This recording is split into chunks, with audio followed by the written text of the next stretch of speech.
வரலாற்றில் நிலத்துக்காக, பணத்துக்காக, அதிகாரத்துக்காக, தான் ஆசைப்பட்ட பொண்ணை கல்யாணம் பண்ணிக்கிறதுக்காக, இன்னும் என்னென்ன காரணத்துக்காகவெல்லாம் வரலாற்றில் யுத்தங்கள் நடந்திருக்குது. ஆனால் ஒரு கால்பந்து போட்டி காரணமாக 2 நாடுகள் யுத்தத்தில் இறங்கி அதில் கிட்டத்தட்ட 3000 பேர் செத்து போயிருக்காங்க. இன்னைக்கு உலகக்கோப்பை கால்பந்து போட்டி ரொம்ப தீவிரமாக நடந்துகிட்டு இருக்கு. உலகமே அதை உற்று கவனிச்சுட்டு இருக்கு. இந்த நிலைமையில் மத்திய அமெரிக்காவில் இருக்கக்கூடிய ஹோண்டுராஸ் அப்படின்னு ஒரு நாடு, எல் சால்வடார் அப்படின்னு இன்னொரு நாடு, நாமெல்லாம் அதிகம் கேள்விப்படாத நாடுகள் இதெல்லாம். ஆனால் இந்த 2 நாடுகளும் தான் ஒரு காலத்தில் கால்பந்து போட்டிக்காக யுத்தத்தில் இறங்கி ஆயிரக்கணக்கான உயிர்களை இழந்திருக்கிறாங்க. அது என்ன வரலாறு அப்படின்றத இந்த வீடியோவில் கடகடன்னு சுருக்கமாக பார்க்க போகிறோம். வெல்கம் டு பிடி ரிப்போர்ட்ஸ். நான் உங்கள் பாரதி தம்பி.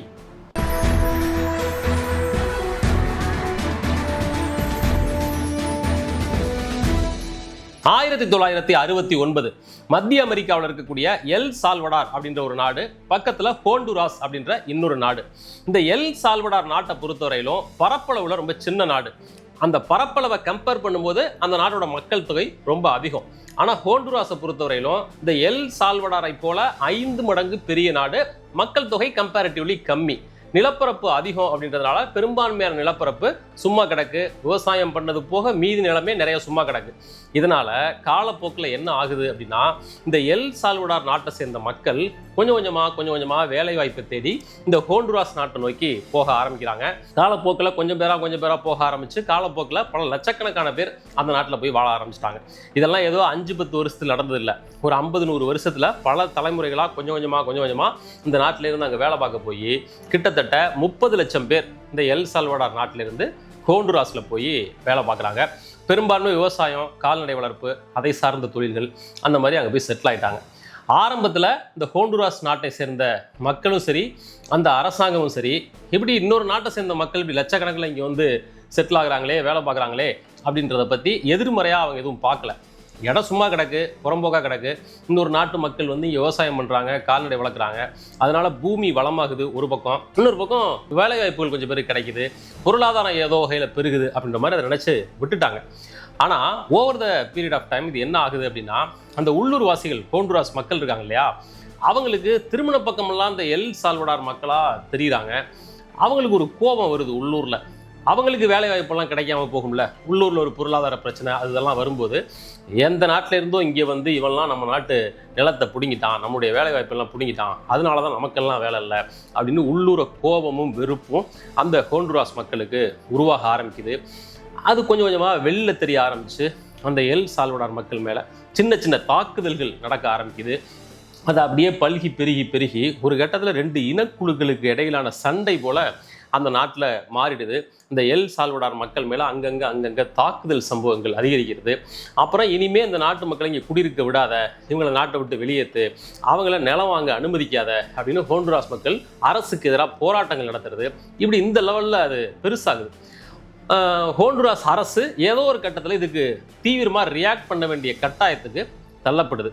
இந்த நிலைமையில் 1969 அந்த நாட்டு அரசு ஒரு புதிய சட்டத்தை கொண்டு வர்றாங்க, ஒரு நில சீர்திருத்த சட்டம். அந்த சட்டத்தின்படி இனிமே ஹோண்டுராஸ் நாட்டில் இருக்க நிலம் முழுக்க அந்த நாட்டு மக்களுக்கே சொந்தம். இந்த மாதிரி பக்கத்தில் உள்ளவங்கலாம் வந்து நிலம் வாங்க முடியாது, ஏற்கனவே வாங்கி வச்சிருந்தாலும் அது செல்லாது, எல்லாமே அரசாங்கத்துக்கு சொந்தம் அப்படின்ற மாதிரி புதிய சட்டத்தை கொண்டு வர்றாங்க. இது அந்த எல் சால்வடார் மக்களுக்கு பேரிடியாக வந்து விழுவுது. ஏன்னா அவங்க ஏதோ இன்னைக்கு நேற்று வந்து திடீர்னு இந்த நாட்டுக்குள்ள நிலம் வாங்கலை. எத்தனையோ தலைமுறைக்கு முன்னாடி அவங்க முன்னோர்கள் வந்தாங்க, நிலம் வாங்கினாங்க, செட்டில் ஆனாங்க, நல்லா வசதியாக வாழ்கிறோம் அப்படின்னு நினச்சிக்கிட்டு இருந்தா திடீர்னு மொத்தமாக ஓவர் நைட்டில் அரசாங்கம் மொத்தமாக பிடிக்கிட்டு விட்டுருச்சு. இதனால எல் சால்வடார் மக்கள் நடுத்தருவுக்கு வர்றாங்க, கோவப்படுறாங்க, அழுகுறாங்க, வேதனைப்படுறாங்க, எல்லாம் பண்ணுறாங்க, அரசுக்கு எதிராக போராட்டம் நடத்துகிறாங்க. இவ்வளோ காலமாக உங்கள் நாட்டில் வந்து வாழ்ந்தோம், திடீர்னு நிலத்தை பிடிங்கிட்டா எப்படி அப்படின்னு போராட்டம் நடத்துகிறாங்க. இந்த போராட்டம் என்ன பண்ணுது அப்படின்னா, ஹோண்டுராஸ் மக்களை வந்து சீண்டி விடுற மாதிரி ஆகுது. இவ்வளவு காலமாக எங்கள் நாட்டு நிலப்பரப்பை ஆக்கிரமித்து எங்களுடைய இயற்கை வளத்தை சுரண்டி வாழ்ந்தீங்க, இன்னைக்கு எங்கள் அரசாங்கம் எங்கள் நிலத்தை திரும்பி கொடுத்துட்டு போடான்னு கேட்டாக்க உடனே அதுக்கு எதிராக போராடுவீங்களா அப்படின்றது போல ஒரு இன பிரச்சனை தான் அப்படின்ற மாதிரி ஹோண்டுராஸ் மக்கள் அவங்க மேலே கோவப்பட, இது மாதிரி பிரச்சனை ரசாபசமாகுது. அங்கங்கே தாக்குதல் சம்பவங்கள் அது இதுன்னு எக்கச்சக்கமாக அதிகரிக்குது. இந்த மாதிரி ஹோண்டுராஸ் நாட்டில் தங்கள் நாட்டு குடிமக்கள் தாக்குதலுக்கு உள்ளாக்கப்படுறாங்க அப்படின்ற தகவல் எல் சால்வடாரில் எதிரொலிக்கும் இல்லையா? ரெண்டும் பக்கத்து நாடு தானே, இவரோட உறவினர்கள்லாம் அங்கே இருப்பாங்க, செய்திகள் போகும்ல, அது அந்த ஊரில் எல் சால்வடார் நாட்டில் ஒரு இனப்பிரச்சனையாக வெடிக்குது.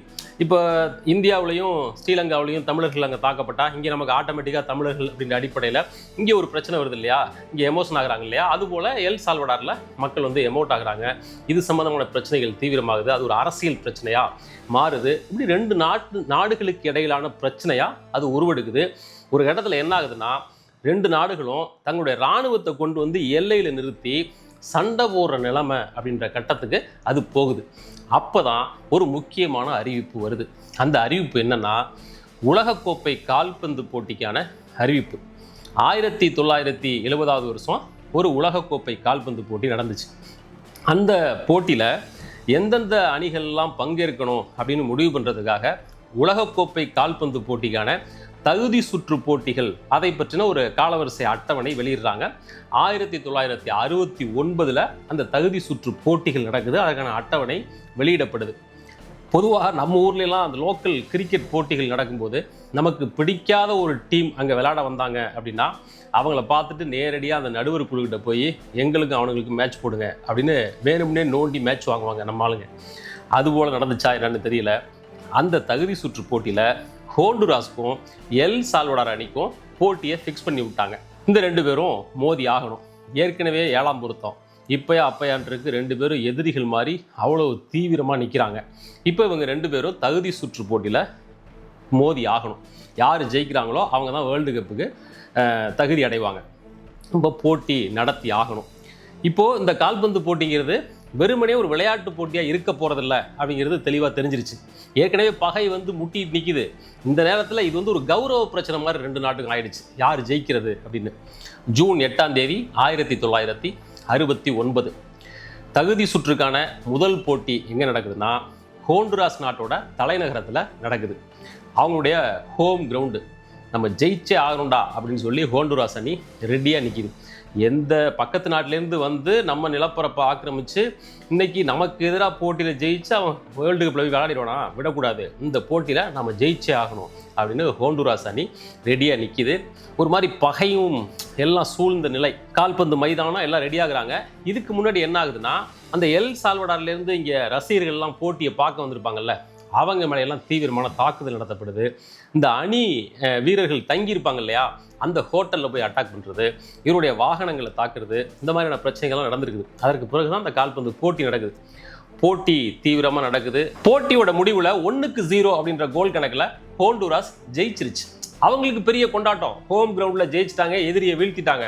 பட் இந்த எல் சால்வடார் ரசிகர்களை பொறுத்தவரையிலும் அது மிகப்பெரிய அவமானமாக அவங்களுக்கு மாறிடுச்சு. எப்படியாச்சும் இந்த போட்டியில் ஜெயிச்செல்லாம் நினைச்சாங்க, இப்படி தோத்துட்டாங்க. இந்த அவமானத்தை தாங்க முடியாமல் அந்த நாட்டை சேர்ந்த ஒரு பெண் துப்பாக்கியால் சுட்டுக்கிட்டு தற்கொலை பண்ணிட்டாங்க. ஒரு தேசிய அவமானம் போல அந்த நாட்டு மக்கள் அதை கருதிட்டாங்க. அதனால அது அந்த இன உணர்ச்சி இன்னும் அதிகமாகுது. நாடு முழுக்க அப்படி ஒரு மாதிரி உணர்ச்சிகரமான சூழ்நிலை இருக்குது. அந்த பெண் தற்கொலை பண்ணிட்டாங்க இல்லையா, அவங்களோட உடலை சுமந்துக்கிட்டு எல் சால்வடார் நாடு முழுக்க ஊர்வலமாக கொண்டு போகிறாங்க. அந்த ஊர்வலத்தில் அந்த நாட்டோட அதிபரே வந்து கலந்துக்கிட்டார். அந்த அளவுக்கு நிலைமை ரொம்ப தீவிரமாக இருக்குது. இப்படி அந்த முதல் சுற்று போட்டி முடிவடையுது. இப்போ 2வது சுற்று போட்டி இது எங்கே நடக்குதுன்னா, எல் சால்வடார் நாட்டோட தலைநகரத்தில். அங்கே நடந்ததில் அவங்க ஜெயிச்சிட்டாங்க. இப்போ இங்கே நடக்குது, இவங்க ஜெயிச்சே ஆகணும். ஏன்னா அவங்க முதல் போட்டியில் அவங்க ஜெயிச்சிட்டாங்க, இவங்க 0, அவங்க 1. இவங்க ஜெயிச்சாக வேண்டிய கட்டாயத்தில் இருக்கிறாங்க. இப்போ ஹோண்டுராஸ் அணி எல் சால்வடாருக்கு வந்துருச்சு. ஹோட்டலில் தங்கியிருக்காங்க. விடிஞ்சா போட்டி. இப்போது நைட்டு முழுக்க இந்த வீரர்களை தூங்க விடாமல் ஹோட்டலில் போய் கள்ள கொண்டு எறிகிறது, பிரச்சனை பண்ணுறது அப்படின்னு சொல்லி ராத்திரி முழுக்க அங்கே தூங்க விடாமல் என்ன பண்ணணுமோ அந்த எல்லா வேலையும் அந்த நாட்டு ரசிகர்கள் பண்ணியிருக்கிறாங்க. இன்னும் அங்கேருந்து வந்தாங்கல்ல, ஹோண்டுராஸ்லேருந்து இங்கே வந்து கால்பந்து பார்க்க வந்திருப்பாங்கல்ல, அவங்க மேலே தாக்குதல் நடத்துறது, வாகனங்கள் அடிக்கிறது, இவங்களுக்கு அவங்க என்னெல்லாம் செஞ்சாங்களோ பதிலுக்கு இங்கே திரும்ப செஞ்சுருக்காங்க. அதே போல் அந்த வேலையெல்லாம் நடந்து முடிஞ்சு அடுத்த நாள் வந்து கால்பந்து போட்டி தொடங்குது. அது போட்டியாக இல்லை, அது ஒரு வார் போல் அப்படி நடந்திருக்குது. ஏற்கனவே ஃபீல்டில் வார் நடந்துக்கிட்டு இருந்த சூழ்நிலை தானே, ஒரு வார் போல் நடந்து கடைசியில் 3-2 அப்படின்ற கணக்கில் எல் சால்வடார் ஜெயிச்சிருச்சு. இப்போ முதல் போட்டியில் ஹோண்டுராஸ் ஜெயிச்சிருச்சு, 2வது போட்டியில் எல் சால்வடார் ஜெயிச்சிருச்சு. ஜெயிச்சதும் இன்னும் கொஞ்சம் வெற்றி கொண்டாட்டத்தில் ஈடுபட்டு ஹோண்டுராஸ்லேருந்து வந்த ரசிகர்கள் எல்லாம் அடித்து நொறுக்கி ஒரு சில மரணங்களும் அதில் ஏற்பட்டிருக்கு. இந்த அளவுக்கு தீவிரமாக போயிடுச்சு. இப்போ ஆளுக்கு 1 ஜெயிச்சிட்டாங்க. மூணாவது சுற்று போட்டி ரொம்ப ரொம்ப முக்கியம் அப்படின்னு நிலைமைக்கு வந்துருச்சு. அதில் யார் ஜெயிக்கிறாங்களோ அவங்க தான் வேர்ல்டு கப்புக்கு போக முடியும். இப்போ மூன்றாவது சுற்று போட்டி நடத்தி ஆகணும். ஏற்கனவே ஆளுக்கு ஒரு சுற்று போட்டியில் ஜெயிச்சிட்டாங்க. 1:1 அப்படின்ற கணக்கில் ஈக்குவலாக இருக்கிறாங்க. இப்போ இதில் யார் ஜெயிக்க போகிறா அப்படின்றது தான் ரொம்ப ரொம்ப முக்கியம். ஆனால் அந்த போட்டி எங்கே நடத்துறது? இங்கே நடத்தினாலும் சண்டை, அங்கே நடத்தினாலும் சண்டை. ஸோ ரெண்டுக்கும் நியூட்ரலாக இருக்கக்கூடிய மெக்சிகோவில் நடத்திடலாம் அப்படின்னு முடிவு பண்ணுறாங்க. மெக்சிகோவில் தான் அந்த போட்டி நடக்குது. ஜூன் 27, 1969. இப்போது 2 அணியும் வந்துட்டாங்க. ஆக்சுவல் யுத்தகலம் போலவே இருக்குது. அப்படி ஒரு சண்டை மாதிரி 2 டீம் வந்து பயங்கரமாக மோதிக்கிறாங்க. போட்டியோட முடிவில் 3-2 அப்படின்ற கணக்கில் எல் சால்வடார் அணி ஜெயிச்சிருச்சு. இப்போ El Salvador 2, Honduras 1.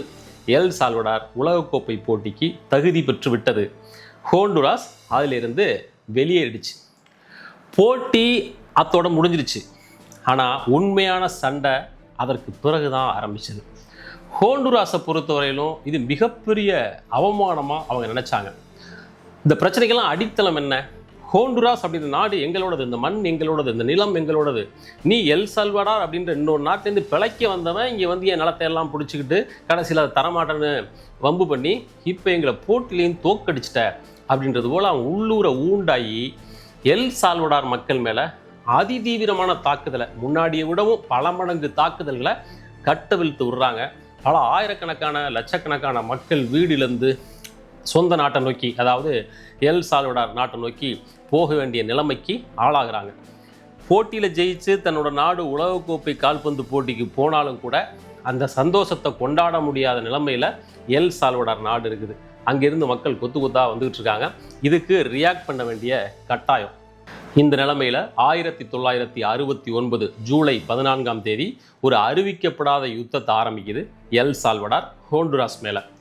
El Salvador தனக்கு சொந்தமான பயணிகள் விமானத்தை ஒரு போர் விமானமாக கன்வெர்ட் பண்ணி அந்த நாட்டுக்கு போய் குண்டு போடுறாங்க. ஏன் அப்படின்னா இவங்கள்ட்ட போர் விமானம்லாம் கிடையாது, இருக்கிறது பயணிகள் விமானம் மட்டும்தான். அந்த நாட்டுகிட்டையும் கிடையாது, ஹோண்டுராஸ்டையும் கிடையாது. அந்த டைமில் இவங்கெல்லாம் ரொம்ப சாதாரண நாடுகள் தான். இருந்தாலும் சண்டைன்னு வந்துருச்சு, பலத்தை காட்டி ஆகணும்ல. அதனால் இருக்கிற பயணிகள் விமானத்தையே போர் விமானமாக மாற்றி இந்த மாதிரி அந்த நாட்டோட விமான நிலையம், முக்கியமான இராணுவ தளங்கள் அது மேலையெல்லாம் போய் கொண்டு போட ஆரம்பித்தாங்க எல் சால்வடார். அதே போல் இதையெல்லாம் பார்த்துக்கிட்டு அவங்க சும்மா இருப்பாங்களா? ஹோண்டுராஸ் சும்மா இருப்பாங்களா? அவங்க இந்த நாட்டோட எண்ணெய் சுத்திகரிப்பு நிலையம், இந்த நாட்டோட முக்கியமான இராணுவ தளங்கள் இது எல்லாத்தையும் அவங்க கொண்டு போட ஆரம்பித்தாங்க. எல் சால்வடார் நாட்டோட தரைப்படைகள் ஹோண்டுராஸ் மேலே ஊடுருவி போய் சின்ன சின்ன நகரங்களை கைப்பற்ற ஆரம்பிச்சுது. 2 தரப்புல யுத்தம், சண்டை, பல உயிரிழப்புகள். இந்த யுத்தம் தீவிரம் அடைய அந்த பக்கம் ஹோண்டுராஸ் என்ன பண்ணுறாங்க? ஆப்வியஸாக என்ன பண்ணுவாங்க? இவனை அடிக்க முடியலன்னா உள்ளூர் இருக்கிற அந்த மக்களை தான் அடிப்பாங்க, எல் சால்வடார் மக்களை தான் அடிப்பாங்க. அங்கே வச்சு அடிக்க ஏராளமான உயிர் பலிகள், எக்கச்சக்கமான பேர். மொத்தம் 4 நாட்கள் இந்த யுத்தம் நீடிக்குது. மத்திய அமெரிக்க பகுதியில் சாதாரண நிலைமையில் இருந்த இந்த நாடுகள் இப்படி தொடர்ந்து அடிச்சுக்க ஆரம்பிக்க மத்திய அமெரிக்க பகுதியோட அந்த ரிப்பிள் எஃபெக்ட் காரணமாக சுற்றி இருக்கிற நாடுகளோட பொருளாதாரமே பாதிக்கப்படக்கூடிய சூழல் வருது. இதை இப்படியே விட முடியாது அப்படின்னு நினச்ச அமெரிக்க நாடுகளோட கூட்டமைப்பு உள்ள தலையிட்டு இந்த எல் சால்வடார் நாட்டை கூப்பிட்டு ஒழுங்காக இத்தோட அந்த சண்டையை நிறுத்திக்க, இல்லைன்னா உன் மேலே பொருளாதார தடை விதிப்போம் அப்படின்னு மிரட்டினாங்க. உடனடியாக எல் சால்வடார் நாடு அந்த யுத்தத்தை முடிச்சுக்கிச்சு. மொத்தம் 4 நாட்கள் 100 மணி நேரம் நடந்த யுத்தம் அது. அதனால தான் வரலாற்றில் இதை 100 மணி நேர யுத்தம் அப்படின்னு சொல்கிறாங்க. அந்த சண்டை அத்தோட முடிஞ்சிருச்சு. ஆனால் கிட்டத்தட்ட 3000 பேர் அந்த சண்டையோட முடிவில் இறந்து போயிருந்தாங்க. மெஜாரிட்டி எல் சால்வடார் நாட்டை சேர்ந்தவங்க. அதுபோக 1,00,000க்கும் அதிகமான மக்கள் அந்த நாட்டிலிருந்து, அந்த ஹோண்டுராஸ் நாட்டிலிருந்து இங்கே அகதிகளாக வந்தாங்க. 2 நாடுகளுக்கும் இடையிலையும் காலங்காலமாக நடந்துக்கிட்டு இருந்த வர்த்தகம் அத்தனையும் தடைபட்டுருச்சு. இந்த நாடுகளை சுற்றி இருந்த மற்ற நாடுகள்லேயும் பொருளாதார பிரச்சனைகள் வெடிச்சு கிட்டத்தட்ட அடுத்து வந்த 10 ஆண்டு காலம் இந்த பிரச்சனை அப்படியே போச்சு. இப்போ நமக்கு வர்ற ஒரு முக்கியமான சந்தேகம் என்னென்னா, இவ்வளோ தூரம் சண்டை போட்டு இந்த எல் சால்வடார் உலகக்கோப்பை கால்பந்து போட்டிக்கு போனாங்களே, அங்கே போய் என்னானாங்க அப்படின்னா ஒன்றும் ஆகலை, போன வேகத்தில் திரும்ப வந்துட்டாங்க. போய் விளையாடினது ஒரே ஒரு போட்டி தான். அந்த போட்டியில் தோல்வி அடைஞ்சு அந்த அணி திரும்ப வந்துருச்சு. இதிலேருந்து ஒரு 10 வருஷம் கழித்து 1980கள் அந்த காலகட்டத்தில் தான் இந்த 2 நாடுகளும் ஒரு அமைதி பேச்சுவார்த்தை நடத்தி ஒப்பந்தம்லாம் போட்டுக்கிட்டாங்க, சமாதான ஒப்பந்தம்லாம் போட்டுக்கிட்டாங்க. அப்புறம் கொஞ்சம் கொஞ்சமாக நிலைமை சரியாயிடுச்சு. இப்போ என்ன கண்டிஷன் அப்படின்னா, இந்த ஹோண்டுராஸ், எல் சால்வடார் 2 நாடுகளும் ஒன்றுக்குள்ள ஒன்று இங்கேருந்து அங்கே போக, அங்கேருந்து இங்கே வர பாஸ்போர்ட், விசா எதுவுமே தேவையில்லை. நம்ம ஊருக்கு போகிறது போல் சாதாரணமாக போயிட்டு வரலாம். அந்த அளவுக்கு இணக்கமாக ஆயிட்டாங்க. விளையாட்டு அப்படிங்கிறது ஒருத்தர் பிரிக்கிறதுக்காக கிடையாது. எதிரிகள் கூட களத்தில் வந்துட்டா நண்பனை போல ஒன்று சேர்ந்து வெறுமனே ஒரு போட்டியாளர் அளவில் மட்டும் கன்சிடர் பண்ணி விளையாடுவாங்க அப்படின்னு சொல்லுவாங்க. ஆனால் இந்த கால்பந்து போட்டி விளையாட்டையே ஒரு எதிரியாக கருதுனா, விளையாட்டையே எதிரியை வெல்வதற்கான ஆயுதமாக கருதுனா என்ன நடக்கும் அப்படின்றதுக்கான உதாரணம். உலகக்கோப்பை கால்பந்து போட்டி நடந்துகிட்டு இருக்கிற இந்த நேரத்தில் கால்பந்து தொடர்பான இந்த சுவாரஸ்யமான வரலாறு உங்களுக்கு பிடிச்சிருக்கும் அப்படின்னு நம்புகிறேன். இதே போல் மேலும் பல வீடியோக்களுக்கு இந்த சேனலை சப்ஸ்கிரைப் பண்ணுங்கள். மீண்டும் மற்றொரு வீடியோவோடு சந்திக்கலாம். நன்றி.